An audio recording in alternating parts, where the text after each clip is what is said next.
Studio, T2, T3, T4, T5, quels sont les types d'appartements qui se vendent le plus vite dans le secteur de la KSM, que ce soit à Fort-de-France, Shellshare, Lamentin, Saint-Joseph. Bonjour, si tu ne me connais pas encore, c'est Audrey Cédric, dirigeant de l'agence ABD Immo. Aujourd'hui, je vais te parler de la typologie d'appartements qui se vendent le plus vite dans le secteur de la KSM. Le type de bien le plus recherché aujourd'hui, ce sont les T3. Pourquoi? Parce que la plupart des gens qui recherchent un bien, ce sont des primo-accédants, c'est-à-dire des gens qui cherchent à se loger, ils recherchent leur premier bien, leur première résidence principale. Donc du coup, comme la taille des foyers a diminué au fil des années, ils recherchent des appartements avec plus de chambres que 3, 4 chambres comme à l'époque. Maintenant, on réfléchit à deux fois avant d'acheter beaucoup plus grand. Pourquoi? Parce que qui dit beaucoup plus grand dit charge plus importante, impôt plus important. Et ensuite, le deuxième type de bien qui est fortement recherché, ce sont les studios, mais surtout pour des investisseurs. Studio contre T2. Qu'est-ce qui part le plus vite? Pour répondre à une phrase, c'est le T2 qui partira plus vite. Pourquoi? Parce qu'il intéressera le primo-accédant qui cherchera à acheter son premier appartement et comme son budget est limité, il ne peut pas se payer le T3, le jeune actif qui vient de commencer à travailler ou qui travaille depuis 2 ou 3 ans, il aura surtout l'intérêt pour un T2 au lieu d'un studio.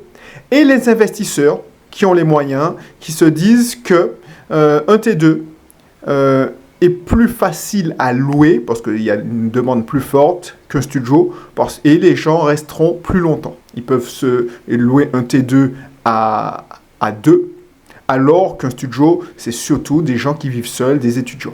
On va voir une erreur, c'est l'erreur de surface à éviter. Quand tu cherches à vendre un bien, par exemple, tu vends un bien atypique comme un grand T2 qui fait la même surface qu'un petit T3 ou sensiblement un T3. Et j'ai déjà vu des T2 de 70 mètres carrés. L'erreur, c'est de vendre ce T2-là au même prix qu'un T3. Pourquoi? Parce qu'une chambre supplémentaire se valorise beaucoup plus que le nombre de mètres carrés. Pourquoi certains biens ne partent pas?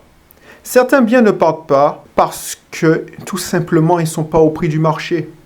Et le problème, c'est que certains propriétaires ne veulent rien savoir et préfèrent cramer leurs biens. Dans le jargon des agents immobiliers, cramer un bien, c'est que la plupart des gens qui cherchent à acquérir un appartement l'ont déjà vu durant des mois. Ils veulent surtout pas y aller parce qu'ils se disent qu'il y a un problème dans cet appartement. Enfin, on va voir les quartiers qui fonctionnent encore dans la KSM. Alors, les quartiers qui fonctionnent encore, c'est les éternels, c'est-à-dire le quartier de Redoute, à Fort-de-France. Ravine-Vilaine, ça marche aussi. Ça marche encore et ça marche encore plus. Le Triangle d'Or, Cluny, Clairières, route de Didier. Et puis, je pense que la plupart de Shellshare, Terreville, La Démarche, là aussi, ça fonctionne encore. Et si tu as un bien là, clairement, tu trouveras facilement preneur si tu travailles avec un bon professionnel et tu connais toutes les stratégies. D'ailleurs, si tu cherches à vendre ou tu t'intéresses, tu te poses la question, moi, ce que je te suggère, c'est de récupérer le guide vendeur de biens malins, comme ça tu pourras faire le test, savoir si c'est le bon moment de vendre pour toi. Allez, je te dis à bientôt et on se retrouve pour une prochaine vidéo.